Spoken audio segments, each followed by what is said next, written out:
যারা কাজ করতে গেছেন দীর্ঘ 20 বছর ধরে 25 বছর ধরে, আমাদের সময় নয়, কেউ 6 সালে গেছে, কেউ 7 সালে গেছে, কেউ 8 সালে গেছে, তাদের রেশন কার্ড আছে, তাদের আধার কার্ড আছে, তাদের জমির পাট্টা আছে, কিন্তু তা সত্ত্বেও জোর করে তাদের ডিটেনশন ক্যাম্পে আটকে রাখা হচ্ছে এবং তাদের থানায় থানায় নিয়ে গিয়ে ঘোরানো হচ্ছে। আমি কালকেই বলেছিলাম না, ওই বাচ্চাটার কথা আমি বলেছিলাম, ওদের কালকেই সব একটার পর একটা থানায় নিয়ে যাওয়া হয়েছে। আমি কাল মিটিংয়ে দাঁড়িয়ে বলেছিলাম, রেকর্ড চেক করুন, এবং ওদের থ্রেট করা হবে। হয়েছে সেটাই। এরপর আমরা চাইবো তারা ফিরে আসুক, আমরা চাইবো ফিরে আসুক। বাদ বাকিটা কে মিথ্যে বলছে আর কে সত্য বলছে সে তো সত্যি কথাই প্রমাণিত হয়ে যাবে। গুরগাঁওতে, হরিয়ানায় 10টা ডিটেনশন ক্যাম্প করেছে। আসামে লক্ষ লক্ষ মানুষকে ডিটেনশন ক্যাম্পে রেখে দিয়েছে। আপনাদের মনে আছে যখন এনআরসি হয়েছিল 17 লক্ষর মতো ভোটার লিস্ট থেকে নাম বাদ দিয়ে দিয়েছিল, তাদের ডিটেনশন ক্যাম্পে রেখেছিল, তাড়িয়ে দিয়েছিল। তার মধ্যে 7 লক্ষ হিন্দুও ছিল, মুসলমানও ছিল, শিখও ছিল, খ্রিস্টানও ছিল, নেপালিও ছিল। মনে রাখবেন, ভুলে যাবেন না। আজকে প্রত্যেকে ভোটার লিস্টের নাম তুলবেন নতুন করে। নতুন করে ভোটার লিস্ট তোলার নামে এনআরসি চালু করার ব্যবস্থা করা হচ্ছে। মনে রাখবেন, বাংলায় আমরা একজনও ভোটার লিস্টের নাম তুলতে যেন বাদ না রাখি, এটা জেনুইন ভোটারদের মাথায় রাখতে হবে। কেউ বাদ দিলে প্রতিবাদ করবেন, বিএলওকে বলবেন যে কেন বাদ গেল, জবাব দাও। আমি জেনুইন ভোটার, আমার ভোট বাদ গেলে আমি কিন্তু ছেড়ে কথা বলবো না। এটা আমার সাংবিধানিক অধিকার, আমার গণতান্ত্রিক অধিকার। ছাত্রছাত্রীরা যারা 18 বছরে পদার্পণ করবেন তাদের সকলের ভোটে নাম তুলতে হবে। এটা আপনার রক্ষা কবচ।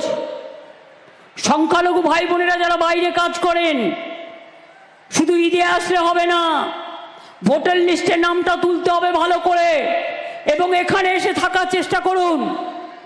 যদি অন্য মানুষ দুটো খেতে পায়, আপনারাও পাবেন। মতুয়াদের ওপর অত্যাচার হয়েছে, রাজবংশীদের ওপর অত্যাচার হয়েছে, শীল পরিবারের ওপর অত্যাচার হয়েছে। আসাম গভর্নমেন্ট নোটিশ পাঠাচ্ছে বাংলার মানুষকে, লজ্জা করে না? এদের জানাই ধিক্কার, ধিক্কার, ধিক্কার। কোনো কথা ছোট করে বলতে চাই না। বাংলা বাঁচে কারো দয়ায় নয়, বাংলা স্বাধীনতা আন্দোলনের জন্ম দিয়েছে, বাংলা নবজাগরণের জন্ম দিয়েছে, বাংলাদেশের জাতীয় সঙ্গীত দিয়েছে, বাংলাদেশের ন্যাশনাল সং দিয়েছে, বাংলাদেশের জয় হিন্দ স্লোগান দিয়েছে। আর বাংলা রবীন্দ্রনাথ ঠাকুর, বিদ্রোহী কবি নজরুল, একেবারে নেতাজি সুভাষচন্দ্র বোস থেকে, ঈশ্বরচন্দ্র বিদ্যাসাগর থেকে, রাজা রামমোহন রায় থেকে, ক্ষুদিরামের কথা মনে আছে? ফাঁসি মঞ্চে যাওয়ার আগে বলেছিলেন, একবার বিদায় দে মা, ঘুরে আসি, হাসি হাসি পড়ব ফাঁসি, দেখবে ভারতবাসী। তখন তোমরা কোথায় ছিলে? ইংরেজদের দালালি করছিলে? তখন তো তোমাদের দল জন্মগ্রহণও করেনি। কোথায় ছিলে?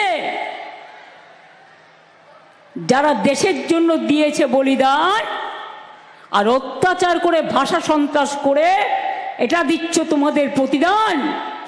মানব না, ভাষার উপর অত্যাচার মানব না। সব ভাষা ভালোবাসি, কিন্তু রবীন্দ্রনাথ ঠাকুরের ভাষার উপর অত্যাচার হলে শুনবো না, নজরুলের ভাষার উপর অত্যাচার হলে শুনবো না, বিদ্যাসাগরের ভাষার উপর অত্যাচার হলে শুনবো না, নেতাজির ভাষার উপর অত্যাচার হলে শুনবো না, মাতঙ্গিনীর ভাষার উপর অত্যাচার হলে শুনবো না, মানব না। আমার বাউল ভাইরা আছেন কেন?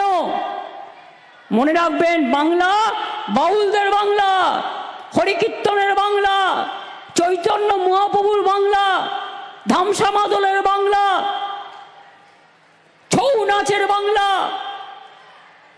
রাঙামাটির বাংলা। নেই? বাংলায় সব আছে, বাংলায় সব আছে। সেই বাংলাকে নিয়ে যদি কেউ মনে করেন বাংলাটাকে তুচ্ছ করবেন, তাচ্ছিল্য করবেন, তাহলে জেনে রাখুন আমরা জীবন দিতে রাজি আছি, কিন্তু ভাষার ওপর অপমান, আমাদের মনীষীদের ওপর অপমান, আমাদের বাংলার মাটির ওপর অপমান আমরা সহ্য করব না, সইব না, সইব না, সইব না। বিজেপি, তোমার কথায় উত্তর দিলাম, তুমি কি সইবে না? তোমাকে বাংলার মানুষ সইবে না, তোমার অত্যাচার সইব না। বেটি বাঁচাও, বেটি পড়াও, বেটি জ্বালাও। লোকে ভুলে গেছে, ইলেকশন আসলে বলে 15 লক্ষ টাকা করে ব্যাংক অ্যাকাউন্টে দেবো, ইলেকশন চলে গেলে নো পাত্তা। ইলেকশন আসলে অমুক দেঙ্গে তমুক দেঙ্গে, আর ইলেকশন চলে গেলে সবকো মারেঙ্গে। এটা হতে পারে না। আমাদের ভিক্ষে করার দরকার নেই। বাংলা মাথা নিচু করতে জানে না, বাংলা মাথা উঁচু করে লড়াই করে। সঞ্চালক বলছিলেন ডিএম আছেন, সিএস আছেন, অন্যান্য অফিসাররা আছেন, এখানে কেষ্ট, চাদু, শতাব্দী, অসিত, কাজল, সামিরুল, রানা থেকে শুরু করে অন্যান্যরাও সব এমএলএরাও আছেন, জেলা পরিষদও আছে, পঞ্চায়েতও আছে, গ্রাম সভাও আছে, মিউনিসিপ্যালিটি আছে।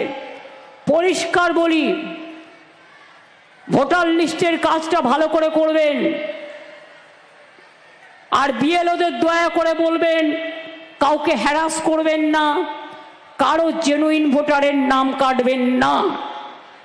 ওরা বলে বেড়াচ্ছে আপনারা নাকি সব বাংলাদেশি, আপনারা নাকি সব রোহিঙ্গা। 1.5 কোটি লোকের নাম্বার দিতে হবে, কারণ তারা নাকি রোহিঙ্গা। ওদের জিজ্ঞেস করুন রোহিঙ্গাদের সংখ্যা কত। ইউনাইটেড নেশনস বলেছিল কয়েক বছর আগে মাত্র 10 লক্ষ সারা পৃথিবীতে, এখন বেড়ে না হয় 17 লক্ষ হলো। তার মধ্যে 9 লক্ষ আছে বাংলাদেশে ক্যাম্পে। কোথার থেকে এলো এত রোহিঙ্গা? কোথার থেকে এলো? যারা আগে এসছে 1971 সালের মধ্যে বাংলাদেশ থেকে, তারা ইন্ডিয়ার সিটিজেন। মনে রাখতে হবে, যে যার নিজের ভাষায় কথা বলে, ছোটবেলা থেকে যে ভাষায় কথা বলতে শিখেছে সেই ভাষায় সে কথা বলবে। অন্য ভাষাকে আমরা অসম্মান করি না, আমরা সব ভাষাকে ভালোবাসবো। যত শিখব তত জানবো, তত বুদ্ধি ও মেধার উন্নতি হবে। কি কন্যাশ্রীর মেয়েরা পারবে তো লড়ে নিতে? লড়াই করার মানসিকতা আছে, পারবে লড়তে, পারবে। শিক্ষাশ্রী পারবে, সবুজ সাথী পারবে, তরুণের স্বপ্ন পারবে, ঐক্যশ্রী পারবেন, মেধাশ্রী পারবেন, জয় জোয়ার পারবেন, তপশিলি বন্ধুরা পারবেন, কৃষক শ্রমিক পারবেন। আমি সমাজের সিভিক সোসাইটিকে অনুরোধ করব, খেলোয়াড় থেকে শুরু করে সবাইকে, আপনারাও পথে নামুন। পথে পথে এই ব্যাপারে আপনারা রাজনৈতিক মঞ্চে করার দরকার নেই, আপনারা আপনাদের মতো করে প্রতিবাদ করুন, প্রতিরোধ করুন, এবং বাংলা যে হার মানে না সেটা মানুষকে বুঝিয়ে দিন। সঞ্চালক বলছিলেন আমি আসবার আগে, চিত্ত যেতা ভয় শূন্য, উচ্চ যেতা শির, রবীন্দ্রনাথ ঠাকুরের ভাষায়।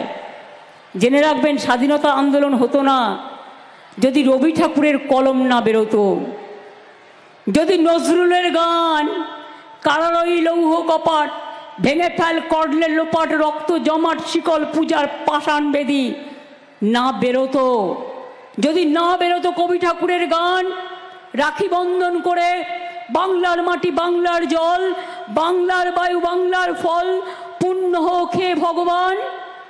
যে কবিগুরু গেয়েছিলেন আমি ভয় করব না, ভয় করব না, দুবেলা মরার আগে মরবো না ভাই, মরবো না, তরি খাড়া বাইতে গেলে মাঝে মাঝে তুফান মেলে, তাই বলে হাল ছেড়ে দিয়ে কান্নাকাটি করব না, আর কারো ভয়ে অত্যাচারে আমরা আমাদের অধিকার ছাড়ব না, এটা মাথায় রাখতে হবে।